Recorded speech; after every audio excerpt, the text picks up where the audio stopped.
Welcome to the Community Living Education Project's Sharing Possibilities for Community Connections learning event.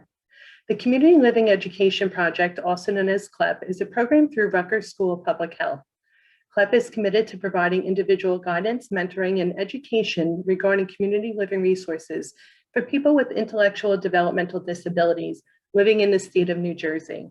The CLEP team, many who are family members themselves, can serve as a bridge for families whose loved ones may be seeking residential supports outside of the family's home.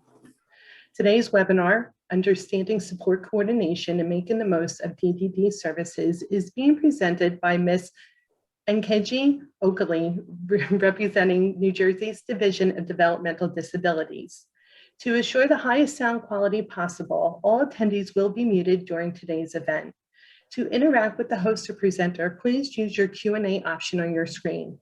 Topic-specific questions will be addressed as long as time allows. For consideration to all of our attendees, we encourage you to keep your questions as general as possible. At this time, I would like to welcome today's presenter, Ms. Okoli. Nkechi, welcome. Thank you so much, Melanie. Good afternoon, all. Thank you so much for joining us. So happy to be here and just be a part of this series. So again, yes, my name is Nkechi Okoli, and I'm here representing the Division of Developmental Disabilities. And today what we're really going to talk about is really thinking about the whole idea of utilizing our services to the best of our abilities, but more importantly, talking a lot about what to think about. How to even approach the conversation? How do we think about all the things that the person who's going to be utilizing services should think about all aspects of their lives? And then how then can supports and services support them through that process? I know sometimes we have questions about what does our budget look like when we do have services with DDD? How do I understand it a little bit better? And what are some of the things that I could probably utilize a little bit better if I just understood it more or even knew more about it? And so what we'll talk about today is kind of breaking down each part of those sections and understanding one, some things you should be thinking about while going through the planning process, two, what the planning process could look like and what services we have available, how to really understand your budget, and then ultimately, what are some other ways that you can get creative with using your budget for what that person wants in their own life, right? One of the key things that we're doing with the division, and you've probably heard us say all over the place, is that we want people to have the life that they're looking for. We're not looking to provide cookie cutter services or things in that nature. It's more about what that person wants in their life and how can we support them with the services that we do have available. So let's kind of get started and let's talk through this. Again, please feel free to put questions into the chat. I'll do my best to answer them. And if not, I always go back and make sure that I get answers as best to my ability as possible.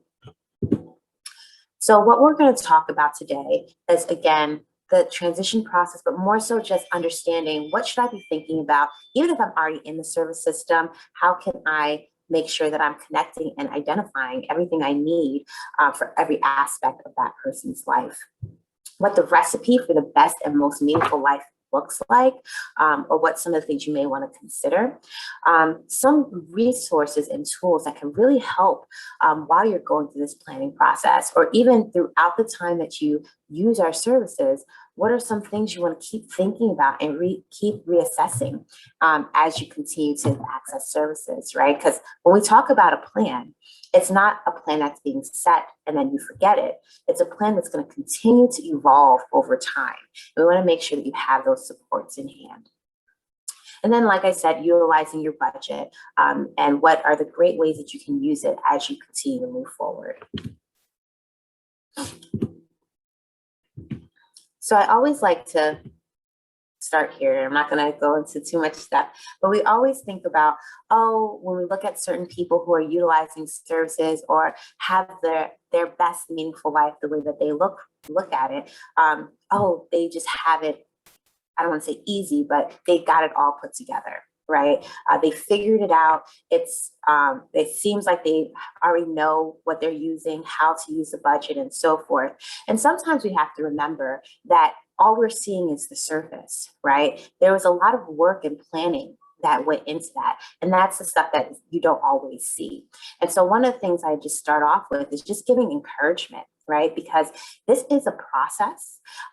It's not going to be something that, day one, for those who are starting with our service system, that you just know, right? And even some people who've been in the adult services for years are still learning and growing and have not really gotten everything completely right yet.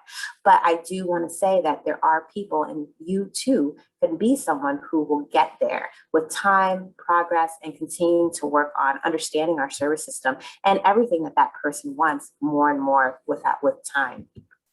So I always like to remind people that we think of success as a straight line, but we know, especially all of you know, because you're going through these processes even more than I am, that there's some ups and downs. There's some bumps along the way, but we can still get to that goal, right? We can still get to a place where the person who's receiving services can truly have a meaningful life, one that they're happy and proud of. So when we start talking about what is the best, most meaningful life, we're really talking about a life that is fulfilling, right? Something that makes people want to wake up in the morning and are happy with what they're doing and what they're achieving and can be proud of. We're talking about a life that has fun and happiness in it, right? Something that brings you some type of joy. A life that is purposeful, something that gives you that drive to wake up and do things, right? And so sometimes I even think about it when we talk about employment, and my unit focuses on employment as well. Sometimes we recognize that employment for some people may not be completely about the money, right? A lot of the times it might just be about having somewhere to show up to, having somewhere that I'm respected and I'm valued and I'm part of that team, right? Helping a person achieve a purpose in life that really gives them another sense of self. When we talk about this meaningful life, we're also talking about encouraging personal growth, right? Independence, financial security, and also, of course, health. And so when we do talk about how do we achieve this meaningful life, we're really talking about the recipe. One of the things that we've developed here at the division is this whole acronym of recipe, 7 areas that need to be addressed in everyone's life for it to be successful, satisfying, and meaningful, right? So when you break down each one of these areas, you really are focused on the different parts of that person's life that could really be addressed to help them think through all the different aspects of life and also achieve the goals that they have in each of those areas. So the first one is relationships, right? So relationships that they have currently, or even the ones that they want to develop, right? Sometimes we talk about the types of relationships and the frequency. So if they have friends, do they have as many friends as they would like? If the answer is no, how do we help them find spaces where they can increase their friendships, connect with new people so that they can continue to grow that space? If the answer is yes, awesome. How do we help them, support them in maintaining those relationships? Are they satisfied with the way that they're in contact with those people? And I know, especially even now, as we've all had to make some shifts and changes, it may be a different way of maintaining those relationships. Is that satisfying? Do we want to continue to explore other ways as new opportunities come? When we talk about employment, right? We talked a little bit about it already, but employment, is that something someone's interested in? What really interests them? Why does it interest them? How can we support them to achieve that? Do they want to just know more about employment? Is there something that they love that can actually be turned into a job for them?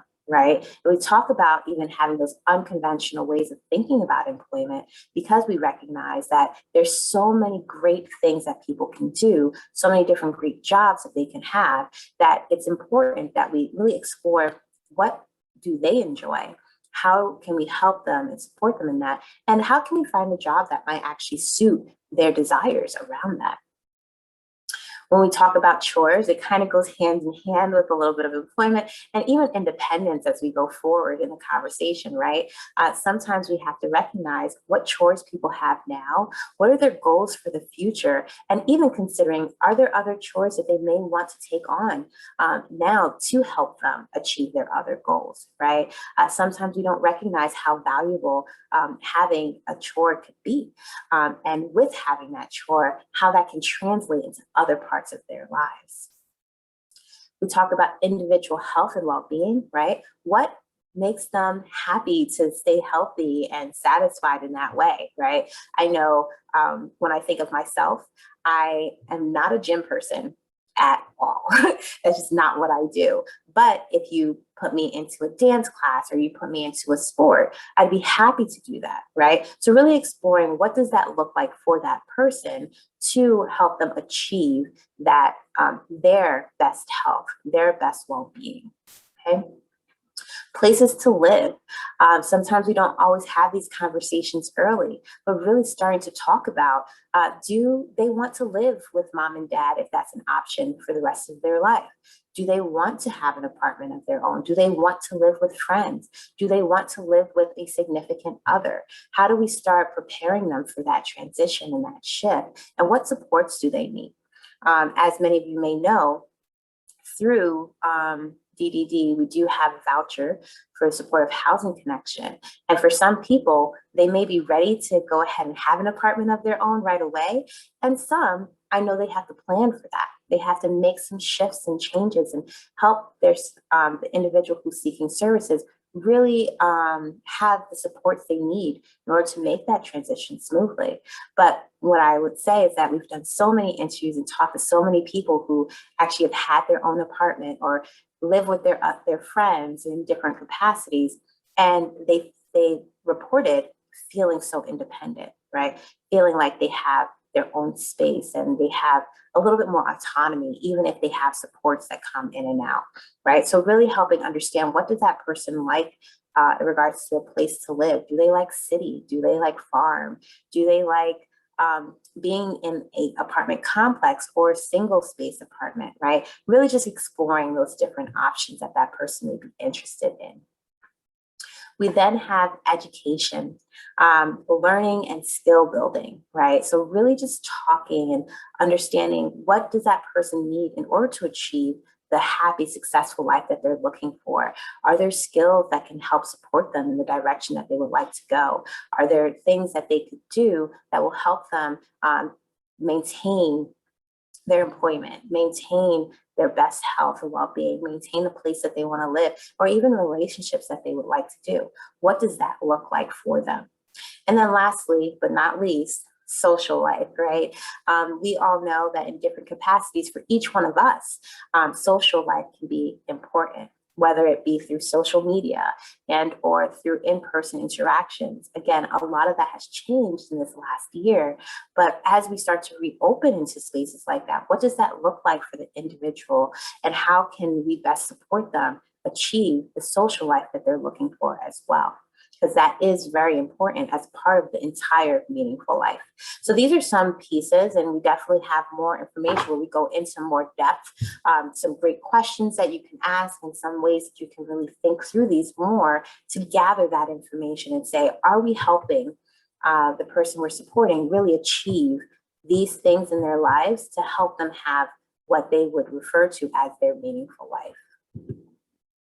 So CQL, another organization that we've partnered with at different times, really talks about education, experience, and exposure, right? So a lot of what I was referencing, part of it too, is really helping the person understand the options that are out there, what's available, right? And I always talk about this as, sometimes, let's say, if I lived in an apartment with my mother my whole life, I may not know what the other options are. I may not know how to explore those other options, or if there's something else that I'm interested in. Or let's say the only job I've ever seen was someone working at the corner store or something that nature. That may be the only thing that I aspire to or am interested in. So we really talk about really just having these conversations with people and giving them the opportunity to explore new things, to see and try new things, to say, yeah, I like that, or no, I don't. And I know that's not always everyone's cup of tea, right? But as we can, try to kind of explore different things to kind of expand the perspective around these different areas, to know that this is something that person's interested in, or no, they absolutely are not interested in that. And we know that we're on the right track to helping them have that meaningful life, right? So a lot of the times, what we really try to do is talk about services and supports as a way to help people maintain the relationships that they have in their communities, right? So, in the past, we talk about the person when they, usually when they're home or in the younger ages, it's the person, they're surrounded by their family, and then they also have whatever their interaction is with the community. Now, at times, we want to make sure that we move away from the services being a barrier to relationships with families and with the community, and rather that the supports that people have really help them maintain those connections and things that they've had in the past, but continue to flourish in those, right? And so that's part of the conversation where we talk about making sure, one, we know what the person wants and desires and wants in their life, and then how can the supports that they need help them maintain those types of relationships, maintain those experiences that they're looking for. So this is one of the tools that is really helpful that has come from Charting the Life course, which really helps really expand the conversation that I've been having with you this afternoon. So one of the things that this tool is very useful in doing is anyone can use it. I know I've used it for myself in different capacities, and we found a lot of families have used it both when they first transition into the adult system, but then also throughout time when things change, you just want to check in, right? So one of the ways, and I'll quickly go through this with you, is that sometimes it's easier to talk about what we don't want before we talk about what we do want. Right. And so I usually start with the box that's at the bottom of the screen. And when utilizing this tool, you really just write down all the things that that person does not want in their life. I don't want to feel isolated. I don't only want to be around other people with disabilities. I want to be in the community, right? I don't want to stop learning new things, right? And putting all those things into the I don't want category. When doing that, that helps start to expand and explore the things that you do want in a good life, right? I do want to, try a dance class. I do want to learn how to make pottery. I would love to become a Zumba instructor, right? Starting to explore, what does that look like? I do want to have an apartment of my own one day. And putting that into the vision of a good life section. And then what we do with the trajectory is really start to identify what are some of the things that we've already done to work towards that and achieve it. And then also, what are some things that we can do moving forward that will help us get closer to that good life. Okay, so this is a great tool that anyone can use. Charting the Life course has these tools that are downloadable and utilized by anybody that you can go ahead and fill in actually, and use this as a tool that you can bring to your meetings with your support coordinator, or you can bring, if you're still transitioning from the children's system into the adult system, you can bring that to your IEP meetings, and you can bring that to your ISP meetings, right? You can help the conversation stay on track because this is what Nkechi wants for her good life. Now, how are we utilizing the services that we have available to help her achieve that? Is it that we now need to shift focus now that the things that she wants in her life is different than what it was when we did this last time, right? So this can be very helpful. There's another tool that I don't have in the slides today, but it's the integrated star, also available on the Charting the Life course website. That star is really great because it gives a great opportunity for people to talk about what are the things that are already available for people in different categories, and I'll talk about the categories now. And also, what else can we do to expand that, right? So there's categories on technology, categories on services, which is like more of the DDD specific services, and then also community-based opportunities and services and things in that nature. And then also, what are some valuable skills and things that make that person special, right? It takes the star, which is 5 different points, and you can fill it in to recognize what already exists in their star of support, and also what areas can need a little bit more improvement, right? How can we support them better? So I definitely encourage you, take some time, go to their website, review the different tools that they have available, and try to use them as you continue to go through the planning process. It's really helpful, and a lot of families have given great feedback by using these. So one of the things I always like to do, and we'll take 2 seconds to do this, is how many people, and I know no one can really talk back to me right now, so that's fine, but just thinking about the penny, right? We all recognize that this is what the penny looks like. Now, without looking at a penny, go ahead and think about what the back of this penny looks like, right? We've had the pennies in our purses or in our wallets for years, and we always know that this is the front of the penny, right? However, did we recognize that the back of the penny actually changed? So this is the penny that I think most of us probably remember and can pinpoint and think about. I know when I had to do this activity, I drew it out and I'm like, yes, there's pillars and so forth. But actually, the penny changed to this being the back of it. So of course, now there's a mix of different pennies that have different backs. But I share that because sometimes we get caught up in remembering what someone liked 5, 10 years ago, right? Or even a month, 2 months ago. And so we feel like we don't necessarily have to keep asking the question or keep expanding the conversation. And I always like to remember using this penny as a reminder that things can change, right? And if we are not being cognizant of the fact that things can change, it can change in front of our eyes, and we may be still trying to help achieve a goal that no longer is a goal for that person. So we always encourage, keep having conversations, keep talking through it. Using tools like the ones I just shared for charting the life course can really help make sure that we're staying on track, and that as things evolve, that the goals and the things that the person is looking to achieve also evolve, so that we are helping them truly achieve that meaningful life that they're looking for. So as we move forward, we can talk more about division specific, but I like to start there because I really do believe that the conversation first should start with the person, right? What does that person want? What does that person need? What do they desire for their life and their future? And then let's talk about how can our supports help them in the areas that they need supports, right? So for everyone who's here, I know most of you may already be in our service system or transitioning into our service system soon. And so one of the first things that will help with utilizing our budget appropriately and also just connecting with the division to use your budget and the ISP and so forth is support coordination.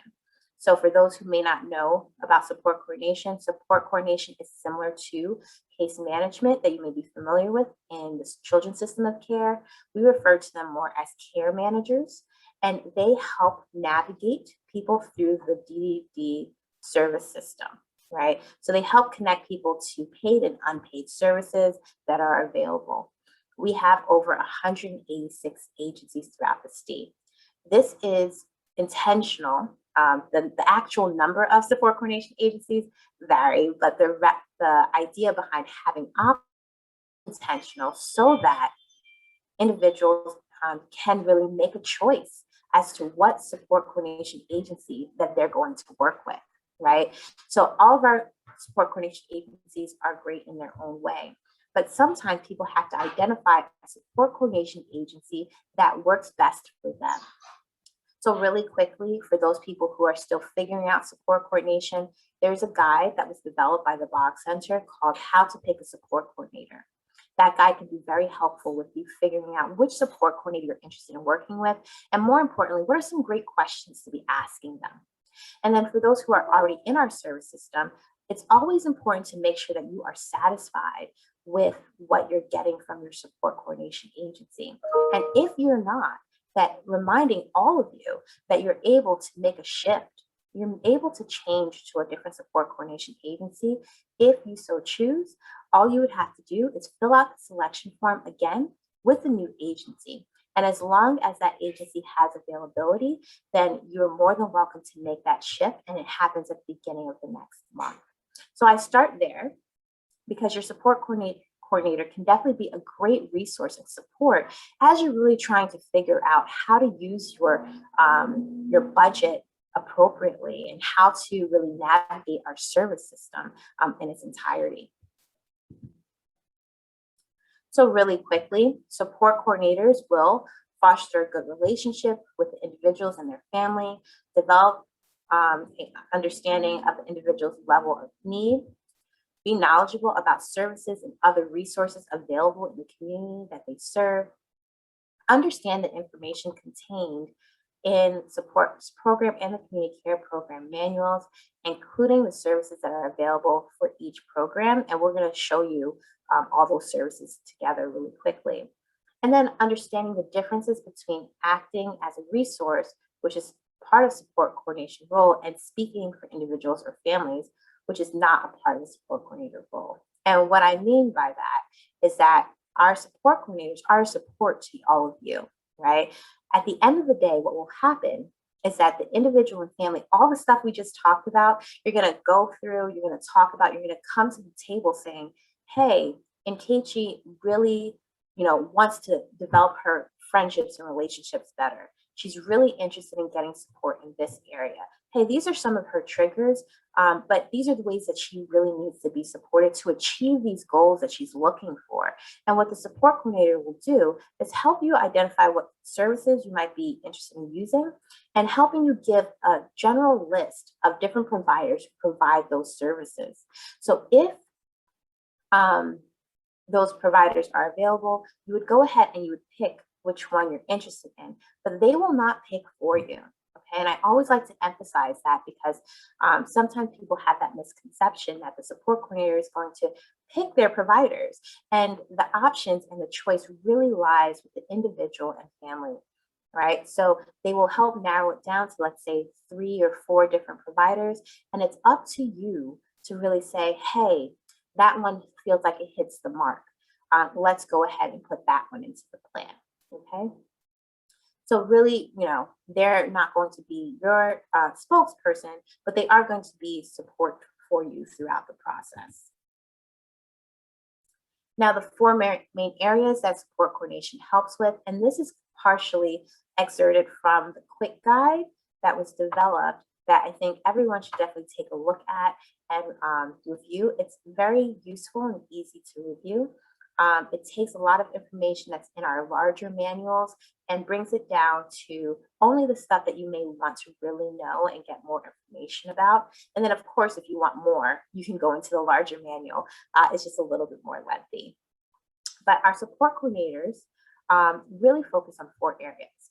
So individual discovery, so assisting with really talking about all the stuff we just talked about, identifying the hopes, dreams, goals, and aspirations with the development of the person-centered planning tool that's part of that initial conversation and continues to evolve while you continue to seek and access services with division. The planning development, right? So the development of the individual service plan that is a combination of information that's gathered from the NJCAT and the person-centered planning tool. Okay, so when they put both of that together, and I emphasize that because later on when we start talking about services and goods and services, it's important that the things that that person's interested in is captured in the person-centered planning tool and or in the NJCAT. And so that they work with the development of the ISP. They also coordination of services, right? So when we talk about the breakdown of the budget, and things in that nature. They help you kind of manage that and know how much you have available and so forth. And then the monitoring and progress, right? So on a monthly basis, they continue to reach out to you. That's the minimum kind of contact that would happen. Again, as we go back into an in-person setting, you'll see there's that one annual visit in the home, then there is quarterly face-to-face, and then outside of that, it's monthly phone contact. Currently, all contact continues to be virtual, but eventually we'll be going back into a space where there'll be a combination of both. Okay. So let's talk about utilizing your budget. So really quickly, I know many people who are on this call are probably already familiar with our NJCAT, right? And then there are some people who are still learning and joining us in the adult system. So the NJCAT is what helps develop and determine the budget, okay? So the NJCAT is broken up into 3 areas: self-care, behavioral, and medical needs. It is completed when someone first comes into our service system, and then following that, basis. Okay, so if something has changed in that person's life, and there's a need to do the NJCAT again, it's encouraged that you reach out to do the reassessment. In the case that nothing has changed, we don't recommend that you do the NJCAT, but if you request it, your request will be granted. Just keep in mind that when you do complete, every time you complete the new NJCAT, whatever the new score is going to be that person's score. Okay, so we always encourage that if something happens in that person's life which would warrant a change, go ahead, request it.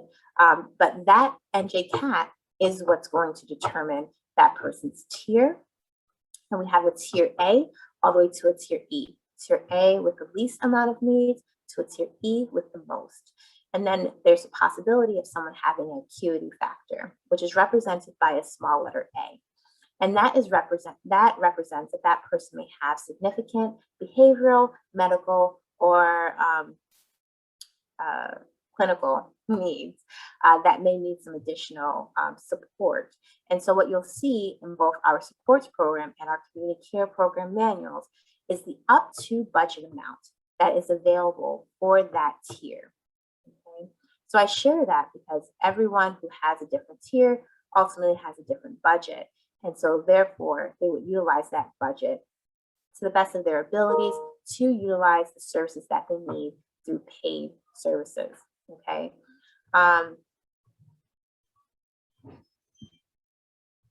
So what you'll see next is that we have a list of all the services that are available in our service system.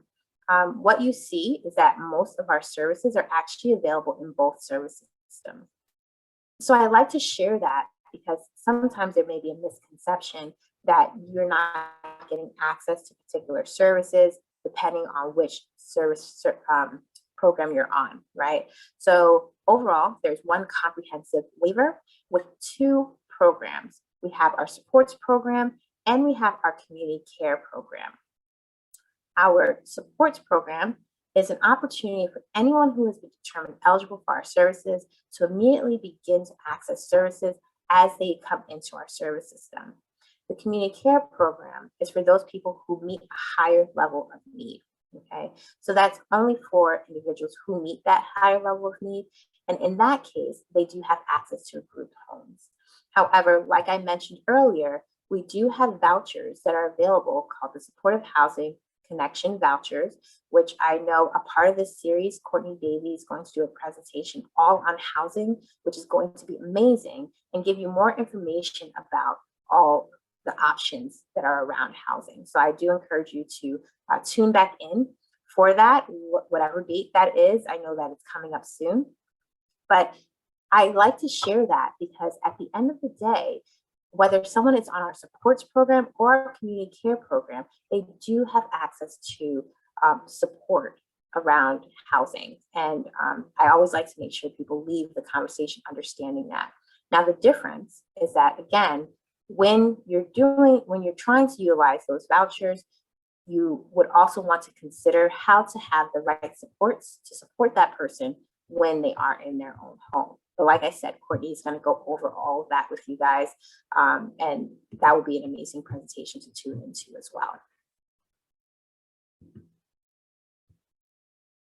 So a lot of times people ask this question about how is the individualized budgets actually broken down? And so what you see here is that most of a person's budget is actually broken down into 3 categories. And for those people who are on the CCP, they're broken down into possibly 4. Okay, so budgets are assigned based on the tier established during the intake process through the NJCAT. And the way that it's broken down is that there is one budget line, which is employment and day services, another that's individual and family support. And then in the case that someone needs additional employment support, there is the additional supported employment fund if needed, and that they would have to request through their support coordinator to get approved. And then for those people who are on the CCP, they have the individual support provided in residential settings. Okay, and so these are the possible 3 to 4 areas that a budget can be broken down into. Now, when you go into our supports program manual and our community care program manual, the specific area that I always like to point out to everyone is section 17. Section 17 is all about supports. And what's great about that area is that not only does it tell you about all the services, it's all about services. And what's important about that area is that each service has a small description of what that service does, what it covers, but it also tells you how much that service would cost using your budget, but then also which budget lines it comes out of. Okay, so some things are specific into one budget line, and some, depending on how you've been utilizing your budget, may come out of one or a different one, right? And the great thing is that you don't have to worry too much about this because your support coordinator is here to help. And so as you guys identify all the different services you want to use, your support coordinator helps put those things in and let you know how much of the budget you've used, where you're at with your budget utilization, and how you may want to consider reevaluating or even adding more services if necessary. Okay. The other thing I like to point out that sometimes I get a question about is that, is it that if I don't use my whole budget, will I get a smaller budget next year? Or if I use all of my budget, do I get a bigger budget next year? And the answer is you get the same budget year to year. Okay. So even if you don't use it all, or if you used it all, the next year, you'll receive the same budget over. So we do encourage, use your budget as you need to, but just know that next year it'll start all over again, right? With a new budget, but starting from the same budget amount. So really quickly, when we start talking about how to use and manage your budget, it's look up service providers through the DDD provider database. If you are not familiar with it, I do encourage you to just take a moment to take a look at the provider database. It is Google friendly. So if you just type in DDD provider database, it will be the first thing that pops up. You can also find the link on our website. And when you go there, all you would have to do is do the filter, go ahead and put what type of service you're looking for, and then you'll be able to actually see what services are actually covered through our service system. Sorry. Okay. We also talk about review services and supports program community program manual. Like I already mentioned, section 17, that is the section you would be looking at. And then review service rates, some of which is based on tier. Okay, so I'm gonna also point out 2 main things that I'd always like to share with people when we talk about using your budget appropriately and how to use your service system the best way possible. So one is support brokerage, but you're going to have a whole presentation on this by Patricia Brennan, I want to say in the upcoming weeks. So I'm excited that I get to start off the whole series because hopefully this is just building on each other, right? And so we're going to talk about support brokerage very briefly, and then we'll also talk about goods and services. So support brokerage can be really helpful for someone who is choosing to self-direct, okay? So even though our support coordinator is there to help with the development of the ISP, help with giving you a shorter list of service providers you may be interested in, you still have to pick those for yourself.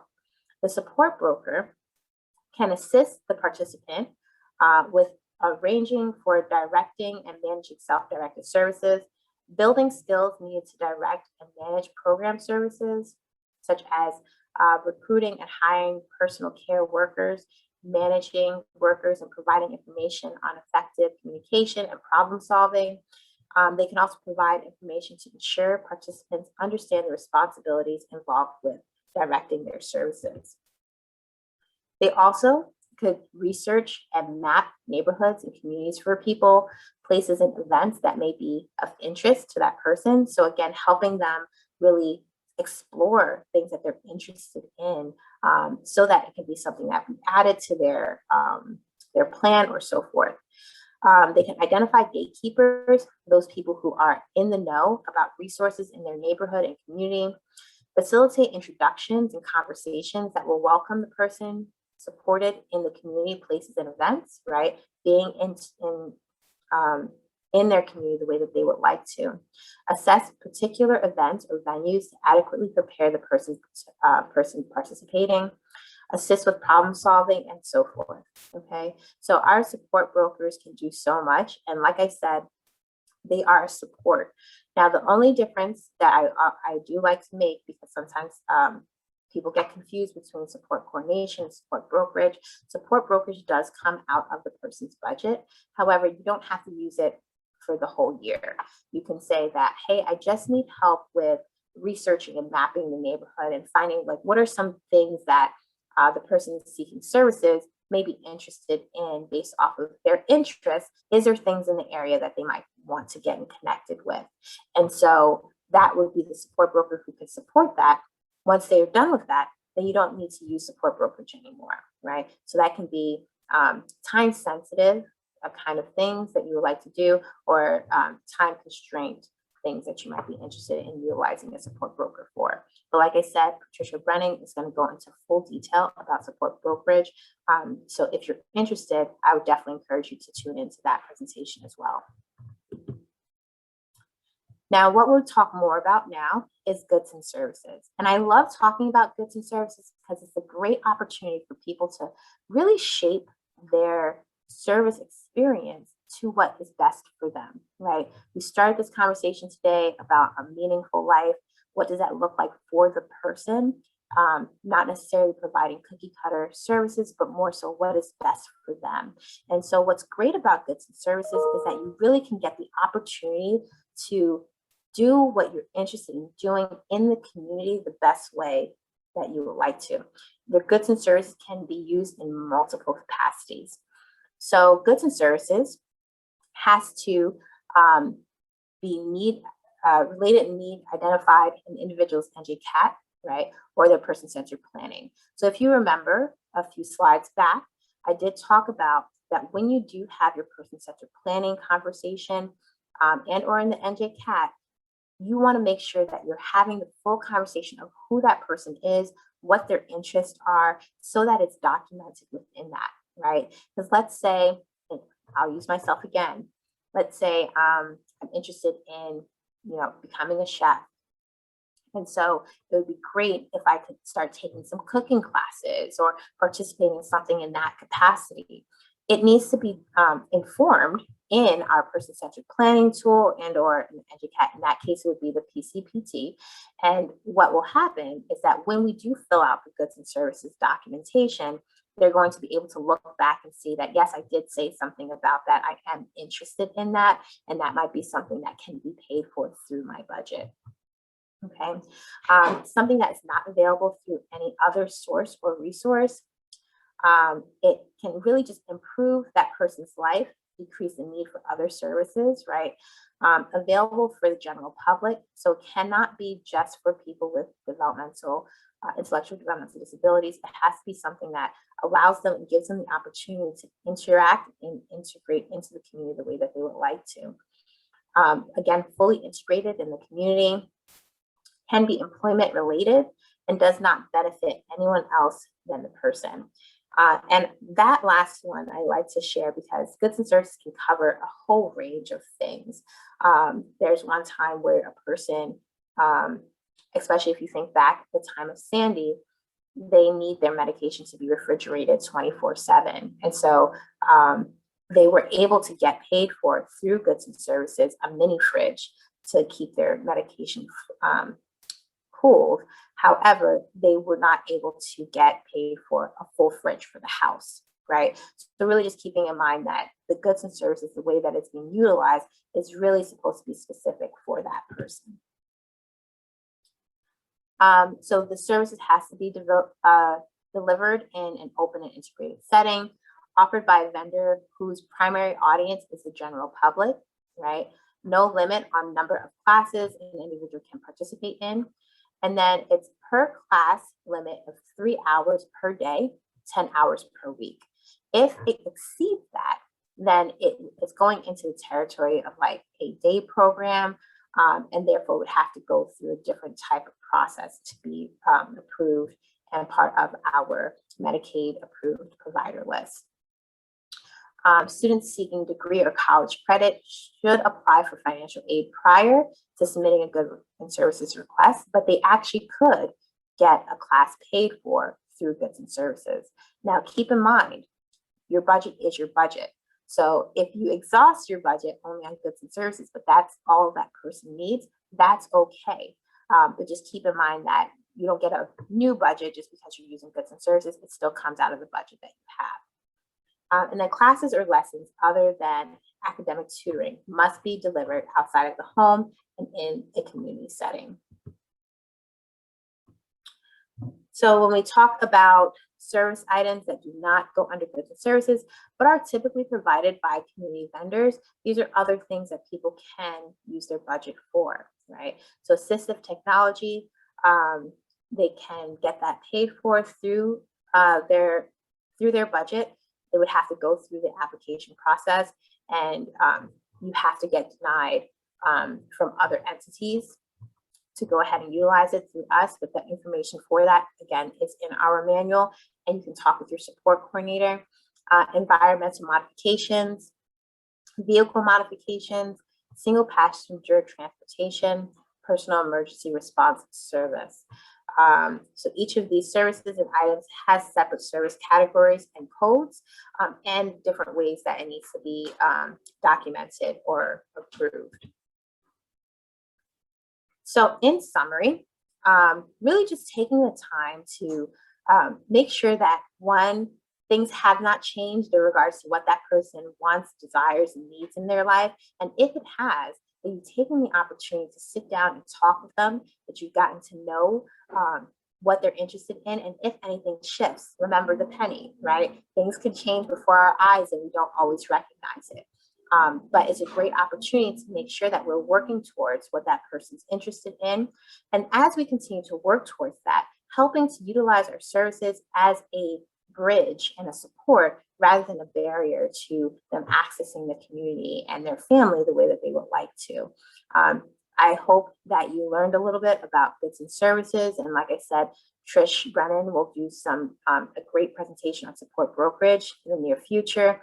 And Courtney Davey will do a great presentation on housing support as well. And so it all comes down on how the person wants to utilize their budget and how best can we support them in achieving that based off of their desires and their needs. So with that being said, I appreciate your time today. Here is the last resource slide. Again, for those people who are interested, I always encourage you to join our mailing list. It has our e-news bulletin, great information about what we're doing with the division. And then also, if you need any questions around transition, our transition help desk is available there for you as well. With that being said, thank you. And I'll open it back up to Melanie if there's any questions. Nkechi, thank you so much as always. So we do actually have quite a few questions coming in. I do just want to make sure that everyone's aware that we will send out a copy of the PowerPoint along with the recording of today's webinar by the end of the week. So that'll be a great resource that everyone in attendance today can share with anyone else that may benefit. Nkechi, again, the information I think that you share is so family friendly, and this is exactly what's needed in the community. And it's something that a lot of the families and professionals who are joining today can also share with other professionals that will then reach many lives. So thank you so much. My pleasure. So I want to jump right into some of the questions that we're getting.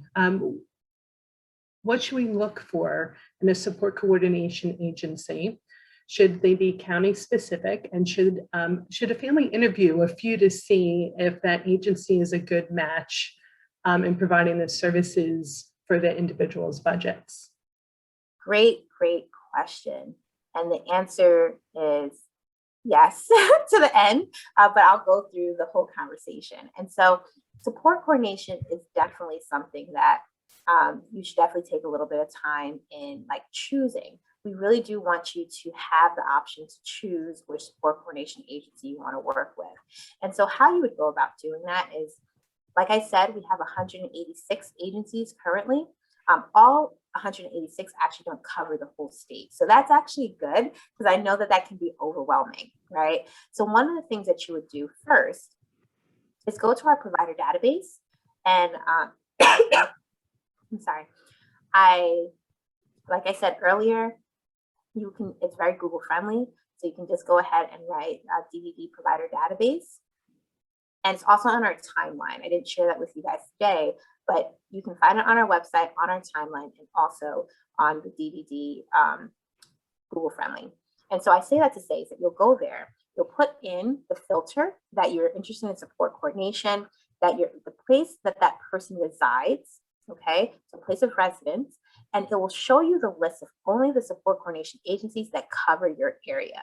So instead of 186 agencies, you're going to see more like 40, which is a lot more manageable than the full list of support coordination agencies. And so then from there, it's still going to be something that you're going to want to take more effort into, if you so choose, to really identify, okay, which support coordination agency is best suited for me, right? And so one of the things that a lot of families have shared is that they just talk to other families. They talk to them, they ask the question of, hey, how do you like your support coordination agency? What do you like about them? Okay. Now, I will tell you that all of our support coordination agencies get the same training, right? So the basis of all of them are the same, but sometimes people have a desire from a particular agency than another. And that sometimes you're going to have to feel out. The guide that I shared earlier that's called How to Pick a Support Coordination Agency also is really useful, because it has 2 pages in there, I believe, that has a whole list of questions that you can consider. So I definitely encourage you to interview support coordination agencies. They're ready for it. They know you're going to ask the questions. So go ahead, don't be shy. Ask them what you need to ask. And by you starting that conversation, you'll start to get a feel from different support coordination agencies to say, you know what, this is the one that just feels right.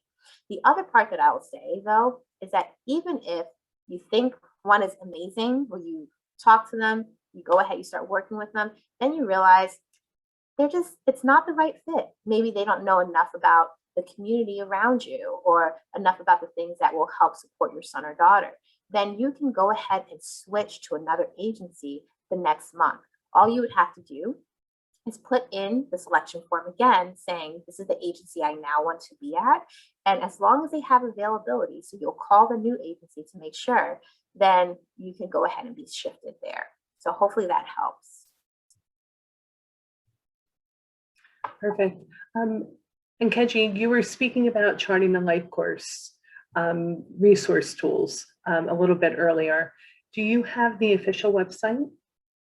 Great question. I will share that with Melanie. I don't have it off the top of my head, but I can definitely share that with you guys as well. Let me see if I can get it really quickly. I did find, as you were speaking about it, lifecoursetools.com. Yes, I'm not sure if that's the official site, is it? Okay, great. And under there, everyone will be able to find all the resource tools that you were speaking about for person-centered. Yes. Tools. And like I said, very helpful. We've used it ourselves. Even when we sit down and talk with families, we take it out and we have those conversations. So it's been really helpful to recognize even some of the small areas that you thought you knew, but you need some more information about. So very helpful. And thank you, Melanie, for getting that. No, absolutely. And just to let everyone know, I did just attach a link to the chat section.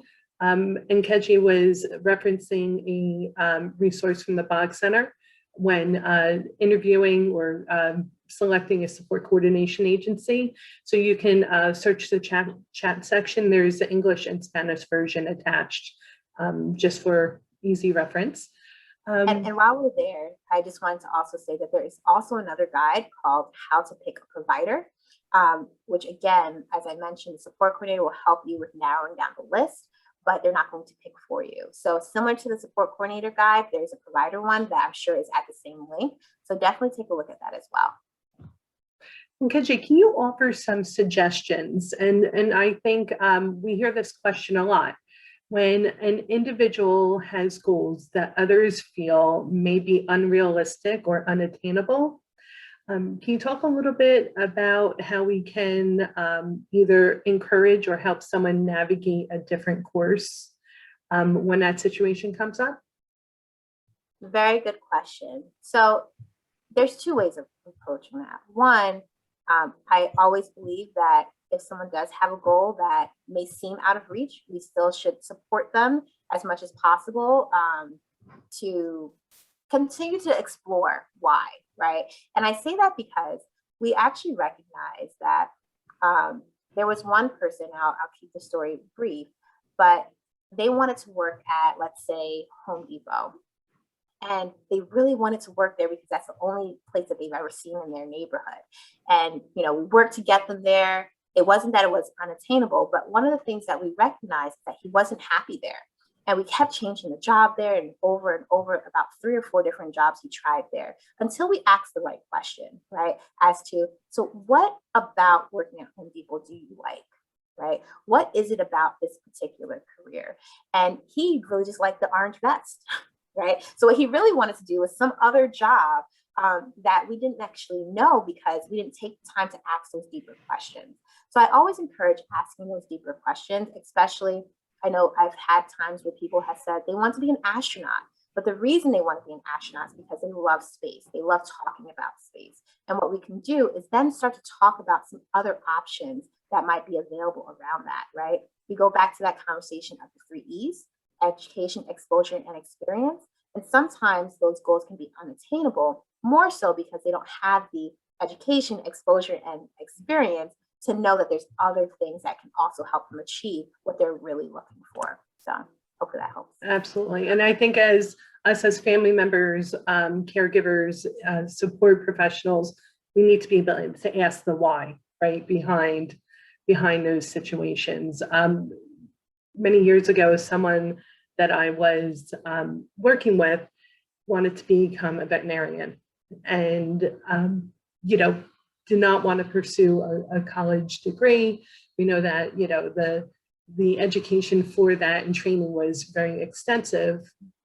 Really asking the why, the person loved just being around animals and, you know, found opportunities for that person to then go volunteer and walk dogs at a local shelter, volunteer in a grooming facility. So there was other ways to explore the why and set up opportunities that that person was able to grow in. So absolutely, perfect. Can you talk a little bit about graduations? We have someone who's sharing that their daughter already has a tier and a support coordination agency. Is there anything that needs to have to be in place prior to graduation? For example, any additional assessments or testing that should be done prior to that person graduating? Great question. So your son or daughter already went through the complete application process. They've been determined eligible for DDD services and have a support coordinator. They are good to go. At that point, it's really about just starting to have that conversation with your support coordinator to explore what is that person interested in. So as they graduate, that we can have an approved plan as they walk into the adult service system. So you're good at this point. I would just say too that your support coordinator can attend a transition or IEP meeting. So if you guys haven't already had a meeting like that, you can definitely have that so that your support coordinator is familiar with some of the services that your daughter has been accessing before to help with the conversation. But as we all know, the services that they have in the children's system is not completely the same as the adult system, but it can help with the conversation and help with the exploration. Nkechi, are you okay giving 5 more minutes of your time? I don't want to interrupt your schedule. Is that okay? Do 5. Perfect. So can you talk a little bit about the time frame around having a support coordination agency assigned? There's someone who has filled out their paperwork, mailed it back to DDD, and they were curious when that service would be able to start. Great question. So generally, once you've gone through all the rest of it, they send you that the selection form to complete. You roughly should hear back. And so I'm going to give you 2 parts of the conversation. One, if you are transitioning from the school system to the adult system, right? So let's say your son or daughter is not yet 21, but you're starting that process. You put in a selection form. For those who do not turn 20, well, at this point it's April. April has passed. So if they have not turned 21 prior to April, then we usually hold them at the beginning of the year. So that's kind of what I'm trying to get at. And then we submit them so that even if they turn 21 by the end of the school year, they get a support coordinator in April, right? So that's that. However, if it's outside of that, let's say you're already 21 or you're going through the process the regular way, not leaving the school system, then you ideally should get a response back within 2 to 3 weeks. If you have not gotten anything back, what I encourage is for you to reach out to the SCA Choice email address, which I will give you, but it's also on the selection form, and just follow up to say, hi, I submitted this. Can you please let me know the status? You can also try to reach out to the intake worker that you were working with. They would be happy to try to let you know where you're at. Perfect. And are families and individuals with disabilities included in the 5-year reassessment? Can you talk a little bit about, is there even a 5-year reassessment that's even happening anymore? Yes, great question. And so it is my apologies that that was still on the slide because that was in the past. However, we no longer have a 5-year reassessment. At this point, the only thing is that when someone's coming into our service system, let's say they did their NJCAT at 18, they would have to do it one more time before they come into our service system. But outside of that, we do not have a reassessment process any longer as it relates to every 5 years, right? It's only on request at this time, or if there's, for whatever reason, a need that we need you to go ahead and do another reassessment. So you are good to go. Perfect. Let's see. How far in advance can someone access services from DDD? Great question. You can only begin to access services starting at the age of 21. Like I said, the only group of people who are able to begin to access some services is those people who are in their last year of educational entitlement, the year 21, while they're still in school, and they get their support coordinator in April of their last year of school. And so ideally, they usually just get an approved plan by the end of, by the time they graduate. The only people who end up being able to use services are people who are 21 and older. Can you talk a little bit about any additional funding for supported employment? So like I was mentioning, one of the things that will happen is that you have 2 main budget lines, especially if you're on the supports program, right? Now, let's say you've exhausted your employment related budget, but you still need more money because you want to continue to be supported in that way. You can request an additional budget for that, and that would go through your support coordinator. And once that is approved, then you'll have the additional funds to support you to continue your employment goals. Now, for the most part, there should be no problem with that because we do encourage people to continue to work and we do want to help them through that process. Great. So there was one question that I want to make sure we get to also. How is an individual's eligibility for vehicle modification determined? I know Great, it's a really great. specific question, so I'm not sure if that's something that you're comfortable answering. Yes, it is a great question, and there are some details around that. What I will say is that there's information specific about that in our both our support program and our community care program manual. Your support coordinator should be well versed on that as well, so they'll be able to help you through that process. But one of the things I will encourage everyone who is on today's line is it's important to just continue to ask. Don't cancel yourself out of something like that. So let's say you think you're not going to get that that approved. Don't do that. Ask, go through the application process, see if it's going to be approved, and let us let you know that you're approved or that's not something that's available. Perfect. And can we get to 2 more questions? I actually have another question. Okay. We are gonna, I apologize. I know we are well over. Thought I would ask. So perfect. We do have other presentations for the next 2 Tuesdays coming up from 12 to 1. Next week is the housing subsidy presentation that Nkechi was speaking about with Courtney Davies. And then we do have one on support brokerage. So I think actually the additional questions will be able to fit into both of those categories. So again, thank you so much. And thank you for taking extra time to answer some of these questions. As we all are preparing to sign off, you're going to see a brief survey that's going to pop up on your screen. We encourage you to take the 30 seconds to take that survey.